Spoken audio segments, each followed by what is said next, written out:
Bienvenue sur Chronique, le podcast de Mapato, pour comprendre et déstigmatiser les maladies chroniques. Dans cette série, nous donnons la parole à ceux qui vivent la maladie au quotidien, patients, aidants et soignants. Ensemble, nous explorerons des thèmes essentiels comme l'alimentation, la sexualité, le travail, la gestion du quotidien et la prise en charge médicale. Nos invités partageront avec vous leurs expériences, leurs conseils et leurs visions. Notre mission est simple: informer et déstigmatiser la vie avec une pathologie, tout en cultivant un esprit positif et collaboratif. Je suis Lorraine, patiente et votre hôte sur Chronique. Ensemble, partons à la découverte de témoignages inspirants qui, je l'espère, sauront vous éclairer et vous accompagner jour après jour.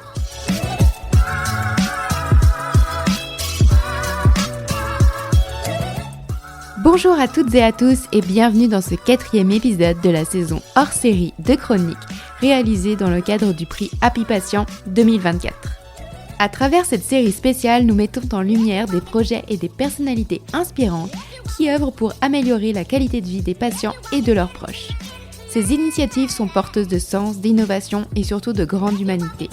Aujourd'hui, nous accueillons Candide, lauréate du prix L'Action Inclusive avec son projet La Mallette Éducative. Candide est une infirmière clinicienne spécialisée en diabétologie pédiatrique et depuis près de 5 ans, elle développe un outil pédagogique unique en son genre. Inspirée par le Kamishibai, un théâtre d'images japonais, sa mallette en bois raconte des histoires adaptées aux enfants âgés de 3 à 8 ans pour les sensibiliser au diabète de type 1.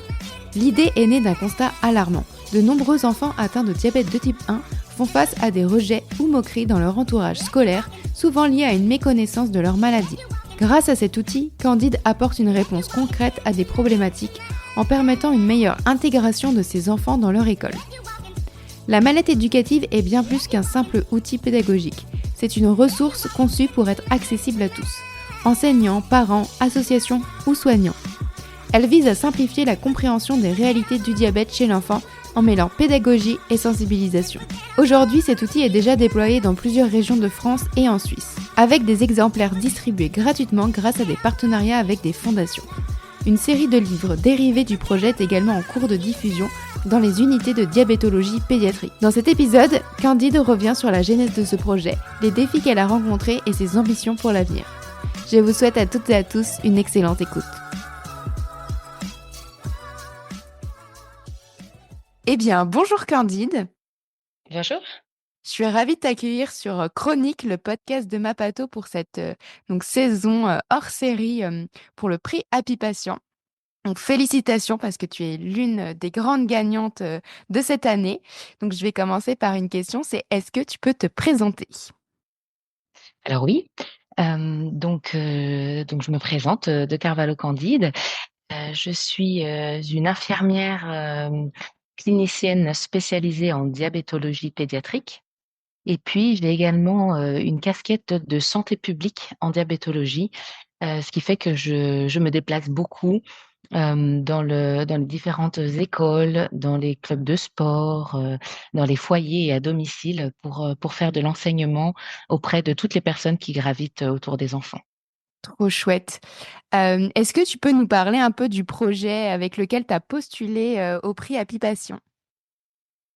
Alors, oui, et donc la mallette éducative, c'est un projet, que je mène depuis, 2020.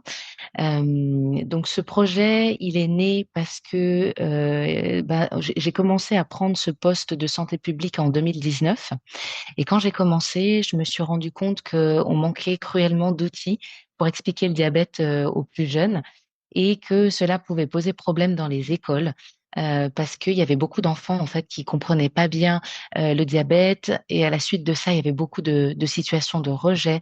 Les enfants avec un diabète de type 1 étaient rejetés, surtout les plus petits, donc c'est surtout les 4 à 8 ans. OK, d'accord. Est-ce que tu peux nous expliquer comment, tu as développé, du coup, cette mallette? Parce que, même si tu viens du milieu de la santé, c'est vrai que, c'est, une autre, entreprise, enfin, aventure entrepreneuriale, on va dire. Donc, comment tu as développé tout ça? Alors, au départ, c'est vrai que c'est un projet que j'ai développé sur mon temps personnel parce que je voulais améliorer ma pratique. Je pensais pas du tout développer, cet outil à large échelle, j'ai construit une première mallette pour moi, pour améliorer ma pratique. Et puis, en fait, au départ, c'est parti du fait que j'ai été plusieurs fois à la bibliothèque avec mon fils, et c'est là en fait que j'ai vu le premier Kamishibai, parce que moi je connaissais pas du tout. La mallette éducative s'inspire du Kamishibai, qui est en fait un petit théâtre japonais qui permet de raconter des histoires aux enfants en les mettant dans une atmosphère complètement différente, ce qui permet vraiment de maintenir l'attention des enfants. Et du coup, j'ai participé à une séance comme ça à la bibliothèque avec mon fils. Et j'ai trouvé incroyable parce que ben il était tout petit à l'époque et il n'a pas bougé. Et puis il a adoré et je me suis dit mais en fait c'est vraiment ça qu'il me faut pour ma pratique. Et c'est comme ça que j'ai commencé à faire des recherches autour de cet outil et que j'ai commencé à construire moi-même un outil qui ressemble au Kamishibai, donc la mallette éducative, et que j'en ai créé un pour ma propre pratique. Trop chouette. Et justement, qu'est-ce qu'on peut retrouver dans cette mallette éducative? Alors, ce qu'on retrouve, c'est plusieurs histoires qui vont expliquer le diabète de type 1 aux enfants. Donc, il y a plusieurs histoires. Donc, il y a une première histoire, c'est la toute première que j'ai créée. C'est vraiment l'histoire pour les écoles. C'est Lisa et le diabidule. Parce que dans cette histoire, on retrouve vraiment les messages qu'on doit transmettre aux enfants pour l'école. Notamment, ben, que voilà, le diabète de type 1, c'est pas contagieux, que il faut éviter d'échanger le goûter de la récréation, qu'est-ce que c'est que le diabète, les symptômes, et puis de transmettre aussi les bons messages pour les camarades, notamment dans leur attitude, qu'est-ce qu'ils doivent faire et pas faire, hein, ne pas toucher au matériel, de faire attention si le camarade se sent pas bien, qu'est-ce qu'il doit faire. Voilà, tous ces petits messages-là sont dans cette histoire. Et après, il y a d'autres histoires qui abordent différents thèmes, un petit peu en fonction de ce qu'on veut aborder avec les enfants. Il y a une histoire qui explique un peu plus le rôle de l'insuline. Donc ça, c'est Turbuline l'insuline. Il y a Mhm. une autre histoire qui va expliquer plutôt le rôle des sucres, pourquoi c'est important de manger du sucre, comment les répartir sur la journée, les différents sucres, où est-ce qu'on le trouve ce sucre, parce que c'est pas toujours clair pour les enfants. Et puis après, là, depuis peu, il y a deux autres histoires qui sont plus utilisées lors des diabètes inauguraux pour aborder le diabète et surtout tout l'émotionnel qu'il peut y avoir après l'annonce d'un diabète auprès des enfants et des familles. Hmm, hyper intéressant. Et justement, comment toi, tu choisis ces histoires? Enfin, comment les thématiques abordées, elles sont choisies? Est-ce que c'est en fonction, par exemple, de ce qui est, enfin, de l'ETP qu'il peut y avoir à l'hôpital, ou est-ce que c'est des retours de parents et d'enfants? Comment tu choisis tout ça? Alors, ça dépend un petit peu de l'enfant et des questions qu'il va avoir, et puis aussi de ce qui se passe. Parce que chez les petits, ils vont pas forcément parler, ils vont s'exprimer différemment, ou ça va être des habitudes qu'ils vont développer. Et c'est là qu'on va voir qu'il y a des éléments qu'ils n'ont pas bien intégrés. Par exemple, je sais que moi, par exemple, il y avait une petite fille qui retirait sa pompe et qui, tous les soirs, la posait sur la table de la cuisine et allait se coucher. Puis disait c'est bon, j'en ai plus besoin. Ce genre de petits gestes-là qui sont très importants, qui montrent que l'enfant a pas tout compris, c'est important de les reprendre et justement d'avoir un support visuel pour expliquer ben, pourquoi cette pompe est importante, pourquoi il faut D'accord. l'avoir en permanence sur soi, qu'est-ce qu'il y a dedans. Et ben c'est comme ça qu'on va choisir un petit peu les histoires les plus appropriées en fonction de ce que vit l'enfant et aussi en fonction de ses questionnements quand il y en a, ou alors des retours des parents, oui. Trop chouette. Et pourquoi justement cibler spécifiquement les enfants de 3 à 8 ans? Alors, ces enfants, donc cette tranche d'âge-là, parce que c'est vraiment là qu'on manquait d'outils. C'est vrai Ouais, qu'avec les ok. plus grands, bah, c'est plus facile d'échanger, de discuter, on a d'autres outils. Nous, par exemple, au CHUV, donc au Centre hospitalier universitaire vaudois, on a un iBook qu'on utilise beaucoup avec les familles et puis avec les enfants aussi. Et là, c'est plus facile d'échanger. Tandis que les petits, il leur faut vraiment un support visuel et je dirais, il faut vraiment quelque chose qui les accroche. Et Mmh. c'est là où la mallette éducative est super parce que on va créer toute cette atmosphère. Ils vont devoir ouvrir la mallette, ils peuvent venir toucher, tourner les pages. Et puis souvent on me dit ah mais c'est comme un grand cinéma. Et c'est vrai que parce qu'on les met dans la pénombre, on met des petites lumières. Enfin voilà, on crée toute une atmosphère qui va vraiment capter leur attention et Mmh. maintenir l'attention. Et c'est ça qui était difficile en fait chez les enfants de 3 à 8 ans. Trop intéressant. C'est vrai que justement d'avoir cet univers-là qui est créé, ça les implique. Et cette mallette éducative, est-ce que il faut passer par l'hôpital pour l'avoir? Est-ce qu'on peut l'acheter en ligne? Comment ça se passe? Alors, Alors cette mallette, moi, comme je dis souvent aux parents, ben, j'estime que les outils éducatifs, ils devraient être accessibles, Mhm. le plus possible pour les familles. C'est vrai que moi, quand j'ai des parents qui viennent, qui veulent l'acheter, je suis toujours très embêtée parce que c'est pour eux que je l'ai faite et puis c'est vrai que ça devrait rester, très accessible. Donc la priorité dans ce projet pour moi, c'était de pouvoir, mettre à disposition ces mallettes dans les associations. En Suisse, il y a une association du diabète dans chaque canton, et du coup, ce qu'on a fait, c'est qu'on a mis un stock de mallettes ou au moins une mallette dans chaque, association, suisse du diabète. Et du coup, bah, dans chaque canton, les associations disposent de mallettes et les familles peuvent aller l'emprunter à l'association, la plus proche de chez eux. Comme ça, ils sont pas obligés non plus de l'acheter. Et puis, bah, nous aussi à l'hôpital, on a un stock, ce qui fait qu'on peut les prêter. Après, j'ai des familles qui veulent vraiment l'avoir à la maison. Alors là, bah oui, effectivement, ils doivent l'acheter. Mais voilà, pour ceux qui n'ont pas les moyens de l'acheter, ils peuvent l'obtenir en passant par les associations. Ok. Donc en France aussi, via les associations, on peut se la procurer. Alors de plus en plus, j'ai de plus en plus d'associations françaises Mm. aussi. C'est ce qu'on essaye de mettre en place en France et en Belgique pour que les patients et les familles puissent avoir accès aussi en passant par les associations et les unités aussi de diabétologie qui en demandent de plus en plus. Trop chouette. On espère que ce sera dans le plus d'associations possible justement pour que les parents puissent y avoir accès.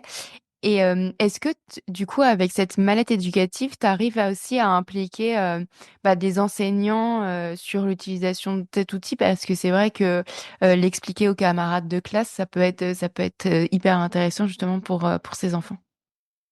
Oui, tout à fait.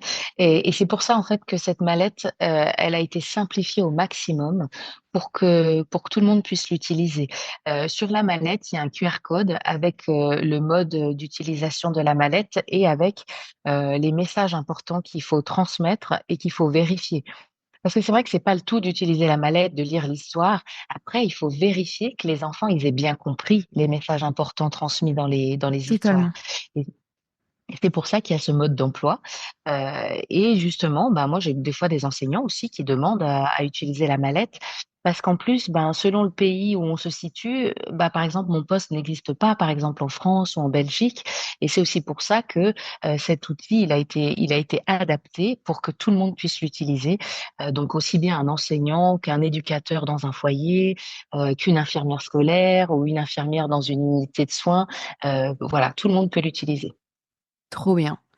Et ce qui me vient un peu en tête là justement, c'est de connaître un peu l'importance justement de sensibiliser les enfants dès tout petits sur le diabète de type 1. Enfin, c'est surtout les enfants qui ont cette pathologie. Est-ce que pour toi justement ça a une importance pour la suite et pour justement bien suivre leur traitement et d'avoir une meilleure vie avec cette maladie?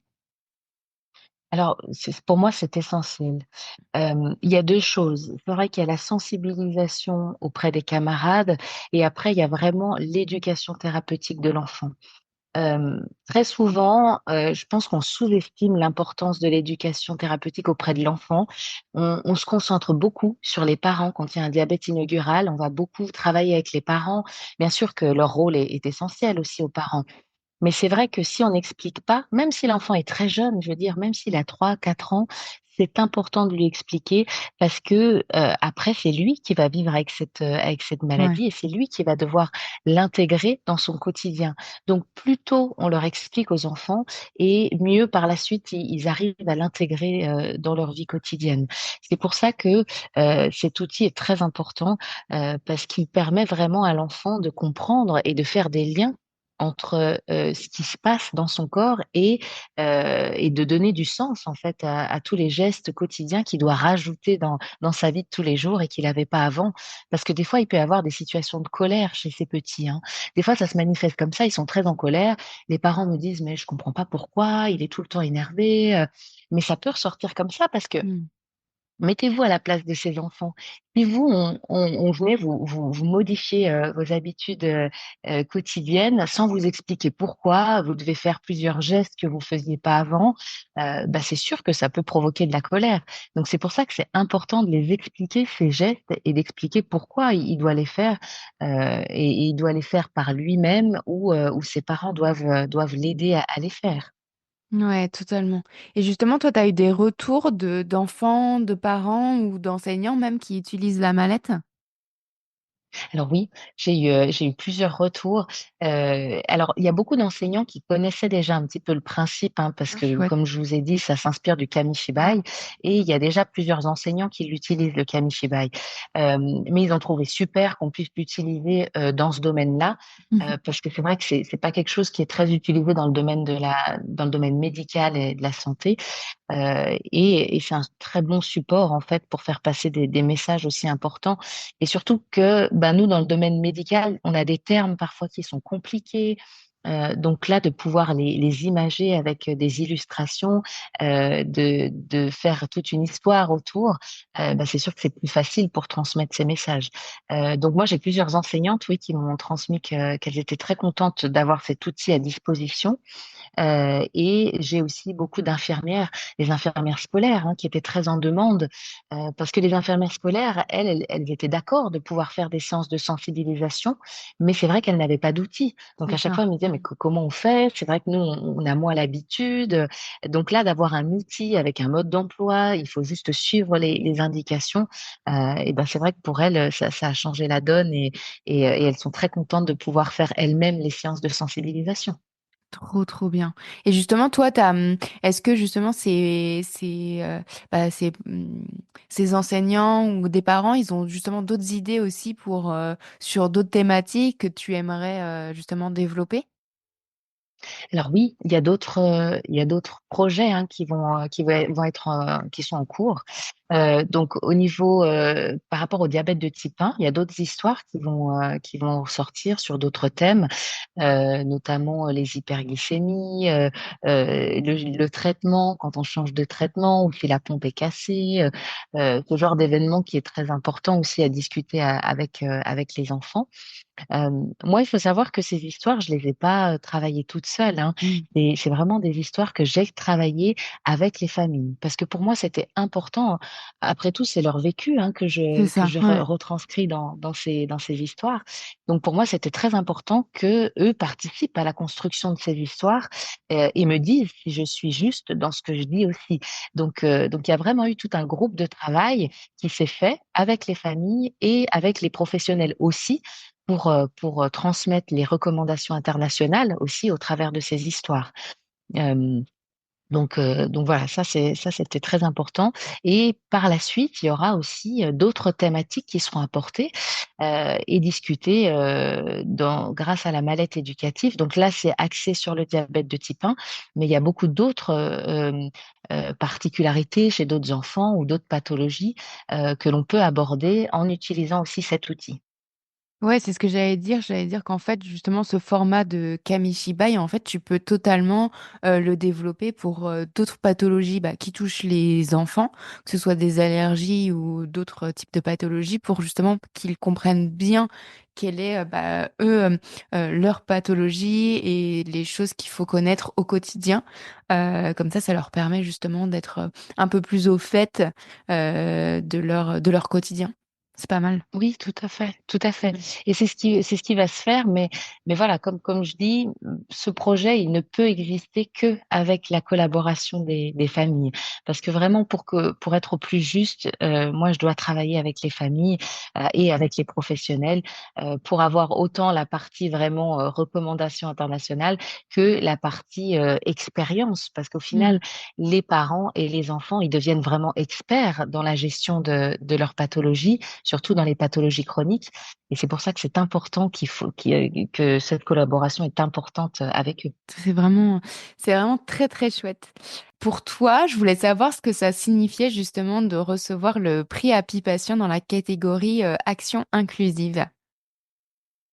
Alors déjà, c'est un prix et je suis très contente de recevoir ce prix. Et puis, bah, c'est vrai que de recevoir un prix après autant d'années de travail, c'est vrai que ce projet, je le porte depuis plusieurs années. Bah, c'est un peu comme une reconnaissance aussi de tout le Mmh. travail qui a été effectué. Et puis, bah, c'est vrai que j'ai eu beaucoup de familles hein, qui m'ont écrit et qui m'ont dit, bah voilà, on a voté pour vous. Donc c'est aussi ça me montre aussi que les familles, elles me soutiennent C'est là-dedans ça, ouais. et qu'elles valident aussi cet outil. Comme je dis, pour moi, c'est très important que cet outil soit adapté, aux familles parce qu'au final, c'est elles aussi qui vont beaucoup l'utiliser, auprès de leurs enfants. Ouais, exactement. Et pour toi, qu'est-ce que c'est qu'un Happy Patient? Alors un happy patient, bah, c'est un patient qui arrive à vivre avec son diabète. Donc moi, je suis plus axée sur le diabète, donc qui arrive à vivre avec son diabète, et comme je vous disais, à l'intégrer dans son quotidien. Hem et c'est ça qui est pas toujours évident, dans le diabète de type 1, c'est comment faire, comment vivre avec ce diabète qui est là, qui prend parfois beaucoup de place, comment cohabiter, hein, c'est un terme que j'utilise souvent, Ouais. comment cohabiter avec ce diabète et c'est tout un cheminement, hein, que doivent faire souvent les patients avant de trouver un équilibre, dans cette cohabitation et pour moi, un happy patient, c'est un patient qui a réussi à trouver un équilibre, dans sa cohabitation avec son diabète. Trop chouette. J'adore cette définition. Et bien pour terminer le podcast, je voulais savoir si tu avais un message que tu aimerais justement transmettre bah, aux familles, aux enseignants ou justement aux enfants. Alors ce que j'aimerais transmettre, c'est, ben, aux familles, moi, je leur dis toujours, hein, moi, je suis référente d'une centaine d'enfants et je suis très admirative de ce que font les parents au quotidien. C'est vrai que c'est des super parents, c'est des super mamans, des super papas qui Mm. font un travail exceptionnel, hein, avec leurs enfants. C'est des enfants aussi qui nous donnent une belle leçon de vie parce que ils mettent en place, beaucoup de choses au quotidien. Ils font preuve de beaucoup d'adaptabilité, beaucoup de résilience et pour ça, ben, voilà, ils ont toute mon admiration et pour les enseignants et les professionnels, bah, je dis un grand bravo parce que c'est vrai que c'est pas simple, hein. On parle beaucoup des familles, des enfants, mais c'est vrai que pour les enseignants qui accueillent ces enfants, c'est beaucoup de stress souvent, hein, au Ouais, départ totalement. et eux, c'est pareil, ils doivent faire preuve aussi de beaucoup d'adaptabilité, et souvent ils le font et ils mettent beaucoup de bonne volonté à intégrer les enfants, à les aider à gérer leur diabète au quotidien. Et ça, c'est vrai que c'est super parce que on a des enseignants qui sont juste extraordinaires, des enseignants, des éducateurs, enfin beaucoup, toutes les personnes qui gravitent autour de ces enfants font un travail extraordinaire. Et ça, je pense qu'on le dit pas assez. Et en tout cas, moi, je tiens à les remercier pour tout le travail qu'ils font parce que c'est vrai que c'est pas simple tous les jours et ils le font de bon cœur. Et ça, c'est super. Trop chouette. Bah, c'est amplement mérité avec tout le travail que tu fais également. Donc félicitations encore pour ton prix. Et toute l'équipe de Mapato, elle est très heureuse de t'avoir comme gagnante Happy Patient 2024. Merci beaucoup. Merci à vous en tout cas. Merci beaucoup à vous d'avoir écouté cet épisode. Vous ne faites pas encore partie de la communauté Mapato? Rien de plus simple pour la rejoindre.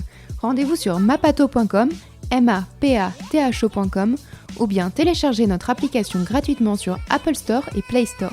C'est pratique, rapide, gratuit, alors foncez. Pour soutenir le podcast Chronique, laissez 5 étoiles sur Apple Podcast et un joli commentaire sur votre plateforme de podcast préférée. Un grand merci à vous et à la semaine prochaine pour un nouvel épisode.